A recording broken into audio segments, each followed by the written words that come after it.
अस्सलाम वालेकुम स्टूडेंट्स, कैसे हैं आप सब? ठीक है, उम्मीद है आप सब ठीक होंगे। सो आज का जो हमारा सब्जेक्ट है वो है मैथ। क्लास 3 का लेक्चर नंबर है 15। क्लास 3 का लेक्चर नंबर 15 सब्जेक्ट मैथ का। सो हमने टॉपिक जो अपना जो चैप्टर स्टार्ट किया हुआ था वो था फ्रैक्शंस। हम फ्रैक्शंस को हमने डिस्कस किया था। हमने इसमें बहुत सी चीज़ें फ्रैक्शंस के बारे में पढ़ी हैं। डिनोमिनेटर नोमिनेटर के बारे में, like and like, proper improper fractions के बारे में पढ़ा है हमने। ठीक है, इसमें ग्रेटर देन कैसे होते हैं, फ्रैक्शंस हमने कैसे बनानी होती है, उसके हमने कंपेरिजिंग फ्रैक्शंस भी हमने पढ़े हैं। उसी को लेकर आज हमने फर्दर इसको आगे चलना है हमने। ठीक है, उम्मीद है कि आपने उसकी डेफिनेशंस वगैरह अच्छे से उसे तैयार किया होगा, उसकी डेफिनेशंस वगैरह आपने लर्न की होंगी। चलिए आज के लेक्चर पे आते हैं, लेक्चर नंबर 15 पे आते हैं। यहाँ पे हमारे पास है लेटर्स प्रैक्टिस, जो हमने प्रैक्टिस करनी है इसकी। कहते हैं हमारे पास क्वेश्चन नंबर 1 है, fill in the boxes with greater than या लेस देन। हमने ग्रेटर देन या लेस देन हमने बताना है। कहते हैं हमने जो फ्रैक्शंस जो ग्रेटर देन होगी उसकी तरफ हमने जो भी साइन होगा वो लगाते हैं। फर्स्ट हमारे पास 1/3 यानी 1/3। नेक्स्ट हमारे पास है 2/3 यानी हमारे पास क्या है, डिनोमिनेटर तो सेम है, नोमिनेटर क्या है वो अलग अलग है, लेकिन इसमें हमारे पास ग्रेटर देन क्या है 2/3।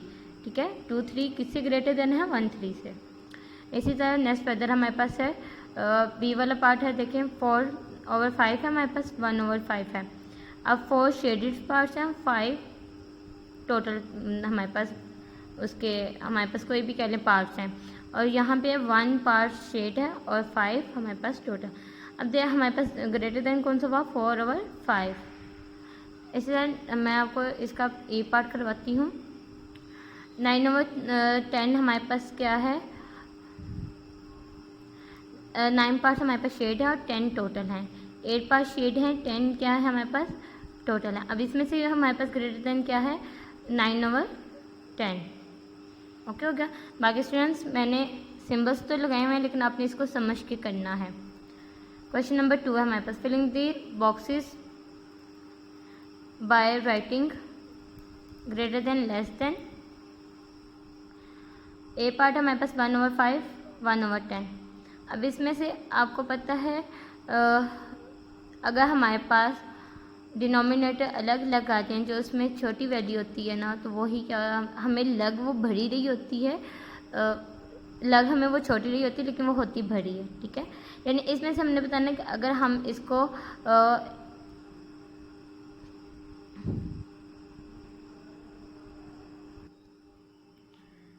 हमारे पास ग्रेटर देन वही होगी जो हमारे पास उसका डिनोमिनेटर कम होगा। ठीक है, 1/5 हमारे पास डिनोमिनेटर क्या है हमारे पास कम है, इसलिए ये हमारे पास क्या है, ये हमारे पास ग्रेटर देन वैल्यू है। अब यहाँ पे हमारे पास 1/4 है, 1/3 है, तो हमारे पास ग्रेटर देन क्या है 1/3। अब 2/6 है हमारे पास, और यहाँ पे 2/3 है, तो ये क्या होगा हमारे पास 2/3 हमारे पास क्या है ग्रेटर देन है। यानी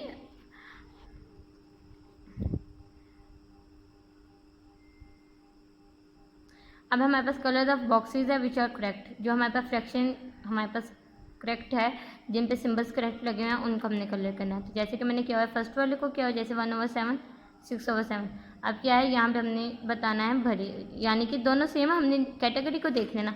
अगर दोनों सेम है तो हमने ऊपर वाली वैल्यू को देख के हमने करना है। ठीक है, तो अगर तो डिफरेंस है तो हमने नीचे वाली वैल्यू को देखना है, जो कम होगी वो हमने करनी है। ठीक है, तो ये क्या है हमारे पास भरी वैल्यू है, ये हमारे पास फ्रैक्शंस क्या है करेक्ट है।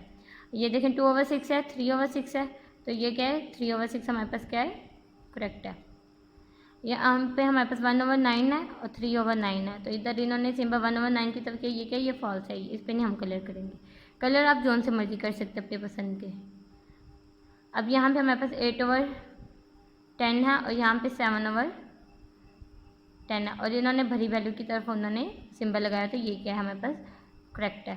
अब यहाँ पे देखिए 4/9 है और 2/9, तो ये क्या हमारे पास फॉल्स है। 3/10 है और 2/10 है, तो इसमें से हमारे पास करेक्ट क्या है, ये हमारे पास करेक्ट है, इसको भी हमने कलर कर दिया। 1/3, 3/8 में से क्या है, ये उन्होंने 1/8 की तरफ उन्होंने सिंबल लगाया, ये क्या हमारे पास फॉल्स है। अब यहाँ पे क्या हमारे पास 7/8 है, ग्रेटर देन 6/8 8 है तो उन्होंने 6/8 की, जबकि यहाँ पे होता तो हमारे पास करेक्ट होती। और आपने कितने बॉक्स हैं, 1 2 3 4 बॉक्सेस हैं जो हमारे पास करेक्ट है। ठीक है स्टूडेंट, नेक्स्ट पेज पर आ जाए, पेज नंबर 114 पे। अब देखिए नेक्स्ट पेज पे हमारे पास पेज नंबर 114 पे है हमारे पास ऑर्डरिंग ऑफ फ्रैक्शंस। ठीक है, ऑर्डरिंग ऑफ फ्रैक्शंस क्या है, मुख्तलिफ हिस्सों को हिस्सों को तरतीब देना। ठीक है, इसमें हमने क्या पढ़ना, ascending order means arranging fraction from the smallest to the greatest.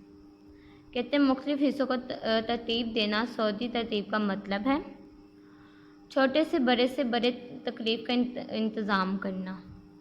Descending order means arranging fraction from the greatest to the smallest. कहते हैं डिसेंडिंग ऑर्डर का मतलब है कि बड़े से छोटे तक का इंतज़ाम करना। यानी कि देखें, अगर हमारे पास ये आपने लर्न करना है इसको, यानी असेंडिंग ऑर्डर,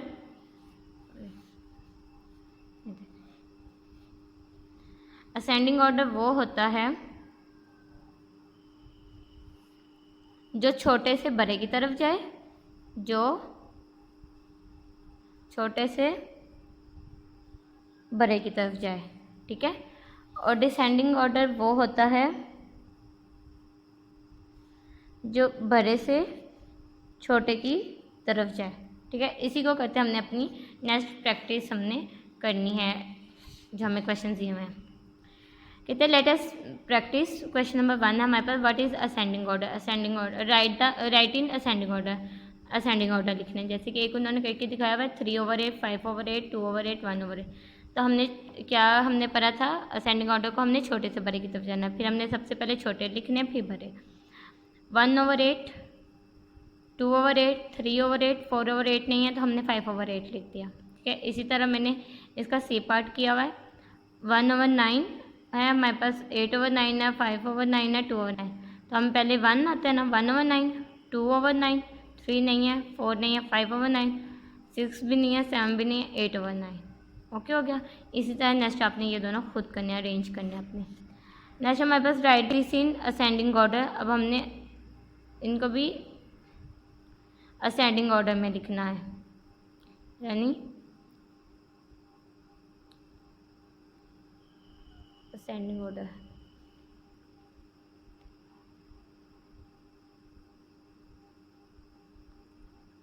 यानी अब ये क्या है हमारे पास, इन्होंने 1/6, 1/2, 1/4, यानी 1/6 सबसे छोटा है, यानी 1 का छठा पार्ट। ठीक है, 1/4 एक डायग्राम का 4th पार्ट, 1/2 हाफ। ठीक है, छोटे से बड़े की तरफ।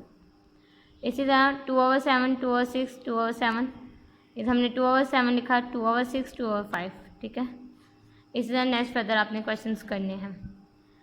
नेक्स्ट हमारे पास क्वेश्चन नंबर 3 है, right this in descending order. अब हमने इसको डिसेंडिंग ऑर्डर में करना है, यानी बड़े से छोटे की तरफ। Right this in descending order, 1/4, 1/3, 1/10। अब बटे के नीचे जितनी छोटी वैल्यू होगी वो उतनी बड़ी वैल्यू होगी। ठीक है, right this in descending order, 1/4, 1/3, 1/10। इसमें से सबसे छोटी वैल्यू क्या है, 3, 1/3 लिख दिया। फिर दूसरी छोटी वैल्यू क्या है, उससे बड़ी वैल्यू क्या है, 1/4, वो लिख दिया हमने। 1/5, 1/10 वो लिख दिया हमने। इसी तरह हमने नेक्स्ट देखना है, बटे के नीचे सबसे छोटी वैल्यू लिखनी है, फिर उससे बड़ी, फिर उससे बड़ी हमने लिखनी है। 3/7, 3/4, 3/7, 3/9। ठीक है, F वाला पार्ट देख लें, 1/9, 1/4, 1/5। 1/4 सबसे बड़ा है, 1/5 उससे छोटा है, 1/9 सबसे छोटा है।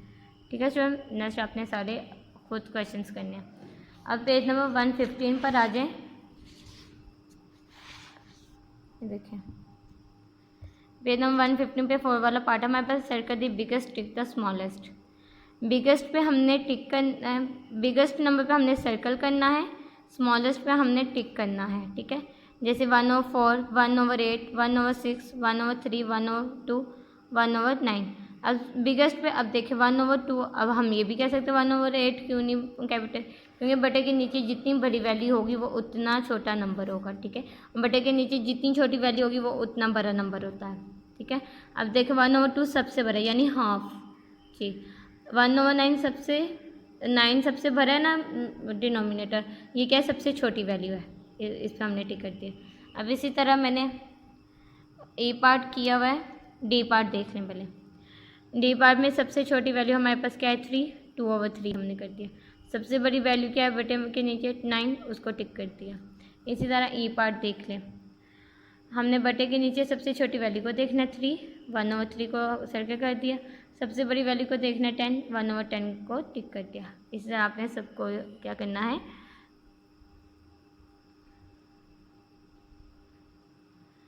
सबको अपने क्वेश्चन सॉल्व करने हैं, ठीक है स्टूडेंट।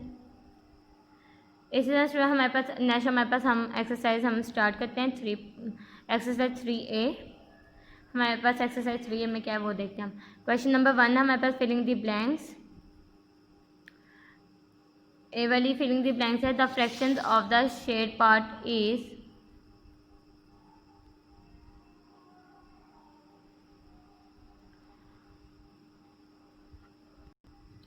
देखिए कहते हैं the fraction of the shade part is, यानी कि ये उन्होंने हमें फ्रैक्शन दी हुई है, इसके फ्रैक्शन लिखते हैं। यानी हम पहले देख लेते हैं टोटल कितने हैं 1 2 3 4 5 6 7 8 10 11 12 13 14 15 16 17 18 19 20 टोटल बटे के नीचे हमने टोटल लिख दी। अब शेड पार्ट देख लेते कितने हैं 1 2 3 4 5 6 7 हमने ऊपर लिख दिया। इसी तरह हमारे पास right the missing numerator is 1/9 is equal to dash. अब हमने जो मिसिंग न्यूमिनेटर है उसे लिखना है। अब न्यूमिनेटर क्या होता है, अब देखें हमें उन्होंने ये तो दिया 27, और 27 कैसे 9 को हमने हमेशा जब इसकी ये वाली फ्रैक्शंस करनी होती है हमने क्या करना होता है, जो जिस नंबर के साथ डिनोमिनेटर को हमने मल्टीप्लाई किया उस नंबर के साथ हमने नोमिनेटर को भी मल्टीप्लाई करना है। अब क्या है हमने 9 3 27 होता है 3, और 1 3 3, यहाँ पे क्या आएगा 3, ठीक है। 15/17 is an improper fraction. 3/5 is 3/5 less than है 9/5 से। 4/13 is 3/13। 4/13 ग्रेटर देन है 3/13 से। क्वेश्चन नंबर 2 है state whether the following are true और फॉल्स। हमें जो स्टेटमेंट दी हुई है उसमें से हमने ट्रू और फॉल्स बताने हैं। कहते हैं the shade part in the figure represent as a figure is 3/8। कहते हैं जो फिगर दी हुई है वो उसकी जो फ्रैक्शन है उस 3/8 है। पहले देख लेते हैं टोटल बॉक्स कितने हैं 1 2 3 4 5 6 7 8। शेड कितने हैं 3/8, ये क्या है ट्रू है हमारे पास। बी वाला क्या है हमारे पास 5/15 एंड 1/3 आर इक्विवेलेंट फ्रैक्शन। कहते हैं 5/15 एंड 1/3 आर इक्विवेलेंट फ्रैक्शंस हैं, तो ये क्या है हमारे पास ट्रू है। यानी 5/15 जो है ग्रामनासिब हिस्सा है। 7/9 इज एन इम्प्रॉपर फ्रैक्शन। 7/9 क्या है वो इम्प्रॉपर फ्रैक्शन, क्या है फॉल्स। 9/10 4/10। अब क्या है ये हमारे पास 4/10 ग्रेटर देन है 9/10 से, ये क्या है फॉल्स है। In the fraction 2/5 5 is the numerator, false 5 is the denominator है। नेक्स्ट पेज पर आ जाए, पेज नंबर 120 पे 116 पे, पेज नंबर 16 पे 116 पे question number 3 select the correct answer from the given option. हमने करेक्ट आंसर का इंतखाब करना है जो हमें नीचे ऑप्शंस दिए गए हुए हैं, ठीक है। इसमें क्या करना है, जो हमें क्वेश्चन दिए हुए हैं उनको हमने सेलेक्ट करना है, ऑप्शन में से दूसरे आपका इंतखाब करना है। फर्स्ट है an equivalent fraction to 2/7 is. कहते हैं इसका मसावी हिस्सा कौन सा है 4, यानी अगर हम मसावी हिस्सा यानी इक्विवेलेंट फ्रैक्शन को होता है अगर 2 2 मल्टीप्लाई 2, ठीक है। 2 2 ज़ा 4 7 2 ज़ा 14, ये वाला ये हमारे पास ऑप्शन है। कहते हैं in the given figure the share part is, हमने शेयर पार्ट पहले टोटल को गिन लेते हैं 1 2 3 4 5 6 सबके नीचे। अब शेयर पार्ट देख लें 1 2 3 4/6 ये हमारे पास ट्रू ऑप्शन है। सी वाला पार्ट है 4/9 एंड 3/10 आर अनलाइक फ्रैक्शन है, ठीक है। 37/5 is an improper fraction. In a proper fraction the denominator is greater than the denominator, ठीक है। कहते हैं in a proper fraction is the denominator is greater than the denominator, यानी proper fraction तब होगी जब डिनोमिनेटर क्या होगा, ग्रेटर देन होगा किससे, नोमिनेटर से। ओके हो गया। तो आज का हमारा लेक्चर नंबर 15 यहाँ पे कंप्लीट होता है। अगर आपको किसी भी क्वेश्चन में कोई मसला हो, कोई आपको क्वेश्चन समझ नहीं आ रहा, आप मेरे से ग्रुप में पूछ सकते हैं। अल्लाह हाफिज़ स्टूडेंट्स।